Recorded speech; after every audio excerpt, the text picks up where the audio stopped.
is Kaylin. This video is about a guide dog training packing list. Basically, everything that you need to bring with you when you go to train with your new guide dog.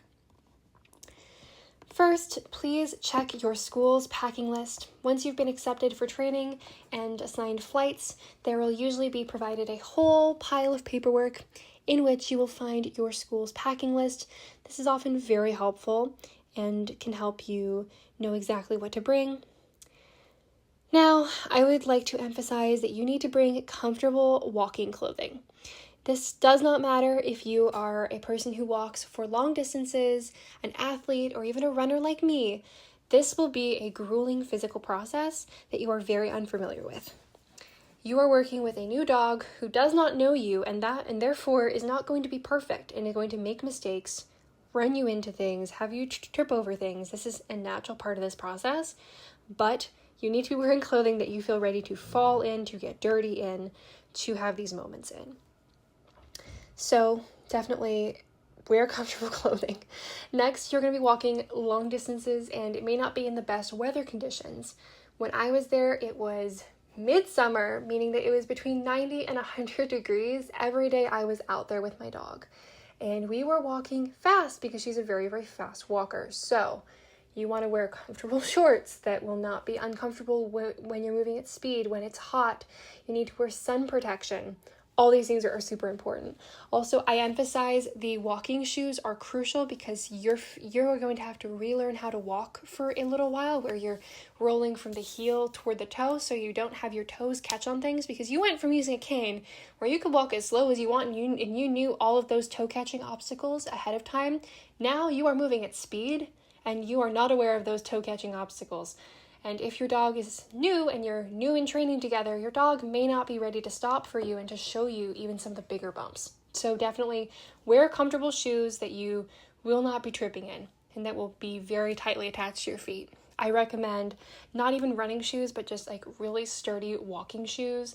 I really liked wearing my Converse because I could feel the ground really well in them, which was something I was kind of missing when I switched from a cane.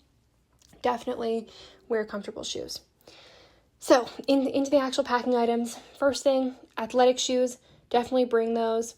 Next thing, bring weather-appropriate athletic outfits. This means in winter, you may want to be wearing jeans, but you also may want to be wearing athletic pants.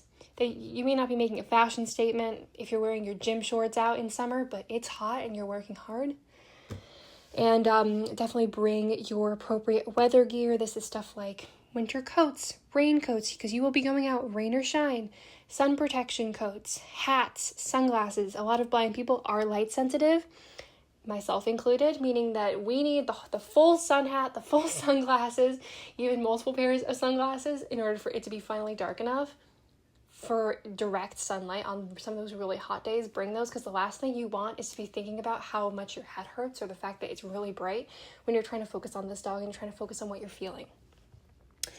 Next thing, definitely bring some elevated casual clothing. I know that you're going to have kind of a lot of this outdoor working hard, working with these dogs, learning these things. You are also going to have some moments where you kind of want to look a little bit professional and a little bit elegant. These moments are different for different guide dog schools. At the Seeing Eye, we have a specific meal arrangement where we eat in this general cafeteria type area that has amazing food and amazing delicate tables and everything. But we also eat with a Seeing Eye staff, meaning that people who are not just training instructors, but people from all over the legal department, the IT department are there to mingle with the people receiving dogs. And historically, I was told that this was to elevate blind people in a social light, which is an amazing idea. But in the olden days, they would have people wear quite fancy type business casual things to these events in order to make blind people look very sophisticated and break some of those negative stereotypes associated with our disability. This is no longer required. The training managers are typically wearing khaki type pants that are somewhat formal but like still comfortable enough to go walk those routes with us, and then a fancy like nice Seeing Eye polo shirt. So you don't have to dress that fancy. I will say definitely don't be showing up in your flip-flops and athletic pants. I would say wear something kind of nice, maybe wear some jeans or at least like some denim shorts of some sort in summer, just because it's a beautiful environment and you are demonstrating to these people that disabilities are powerful. This is also important for picture day because you will have to take a picture with your guide dog ID, at least at the Seeing Eye you did, and I was like, oh my goodness, I didn't pack enough like pretty outfits to like wear something that looks good in pictures. I found something, but it is good to know ahead of time if you'd like a really nice business-like picture for your ID photo with your dog that is used in especially Canada. You need to flash that whenever you go into new establishments. The next thing is city travel outfits. This could be the same as your regular travel outfits, but if you want to look more presentable or more modest if you're going into a city area, consider that. I also recommend that you bring some comfortable clothing. The Seeing Eye especially had an amazing gym downstairs that I was in whenever I wasn't on a route. It was a great opportunity to go there like after dinner or between the end of training and dinner.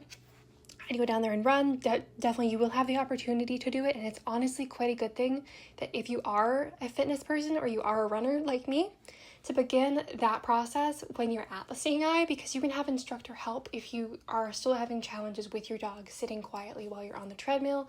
It is a huge training moment, and it will take time for that to go smoothly, but in that process, as you're learning how to get your dog to sit quietly while you do these activities, having an instructor there for support is good. So basically, long story short, bring your athletic outfits, bring your running shoes, do your normal gym routine at the Seeing Eye at least a few times so you know how your dog is going to react, and so you have training help when you're doing that. So when you get home, it'll be a lot easier.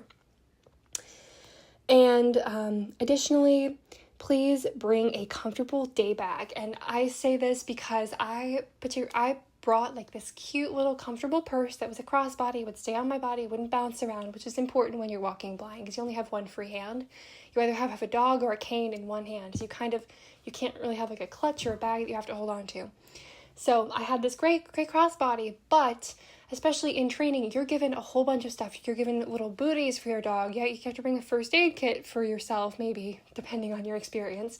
You have to bring extra sun gear, potentially some bowl. Like, you have a ton of unexpected stuff in your bag.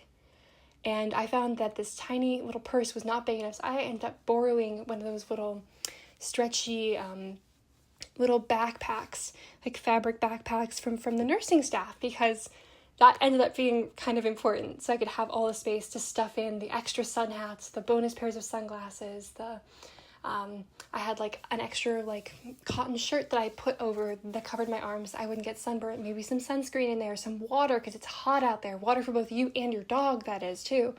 So definitely bring kind of like a backpack. It doesn't necessarily need to be a full-size backpack, but at least somewhere where you can stuff a full-size water bottle in, because you could be out for hours and you need somewhere to put all that stuff. The next thing is bring a collapsible cane. This is important because when you're traveling, often your full-size stand-up canes that a lot of blind people use will not fit in that airplane nicely, and you want to have access to your cane quickly. I also always recommend that you bring a spare cane. If you have one cane that you are actively using, bring a spare. If you're working your dog, bring just one extra cane. This is because if something happens, if your dog gets sick, if your cane breaks, if your cane randomly falls into the ocean, definitely don't know that from personal experience. If it falls into a gutter, you want to have a spare because you do not want to be in a foreign city that you are not familiar with trying to find a new cane, because they will not sell canes in random cities. It's not like that. Definitely have a spare cane. Also, have company appropriate pajamas. And I know this sounds kind of funny, but as you're getting used to the new bathroom schedule for your dog, you're going to be going out, especially at the Seeing Eye. They have us get up at 5:30 and take our dogs out. And I happen to be a morning person, so I kind of love the mornings. But a lot of people were literally going out there in their pajamas. And we had a lot of funny conversations about people saying, I'm so glad that everybody's blind here because my pajamas are not kind of company appropriate. They're silly or they're a little bit immodest or whatever it may be. So wear pajamas that you feel comfortable walking out in public to be stared at by a whole bunch of instructors and blind people who cannot see you, and park your dogs together on like this little park area. So park means bathroom, by the way. But just company appropriate pajamas. It's also kind of nice to just be able to like hang out in like the common rooms when you're kind of getting ready for bed if there are people out there.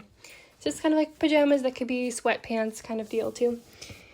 And then, of course, this is a funny one that people may be horrified by, but bring your first aid kit. There will be an amazing nursing staff available, which there was at the Seeing Eye. But you're not at home, and you also don't have access to like necessarily a pharmacy. So if you get sick, if you have a headache, if you injure yourself, if your dog messes up and you end up falling on your face. I had a little bit of a training accident where I got my knees quite badly grazed, and I didn't really want to like get the nurse's help every time I wanted to like change the bandages and stuff. Just bring your own stuff. It means that you're independent. It means that you're a lot less like stressed about it. It also, you need less help from people, which is really good. Just bring a first aid kit. It's also nice to have like stuff for allergies like Benadryl, because you could get stung by a bee. It's really good to be prepared. I ended up using mine a ton because, again, I had the little mess up where I got quite bad grazes on my knees and on my elbow. So bring your stuff. I will, little bit of warning, your dogs are new, and my dog especially, she is an amazing speed demon, but in training, she had none of the amazing restraint, and yes, I'm a dignified guide dog, so I will slow down because there are obstacles. She goes, I want to go fast. So I did have a lot of injuries in training, which is not an issue now, and she's an amazing guide dog, but just you have to work through some of those difficult phases where you're learning how to work with them, they're learning how to work with you, and everybody's kind of having some growing pains. So I hope this is helpful. Definitely reach out if you have any questions or any specific questions about what I packed for training, and yeah, enjoy. Good luck.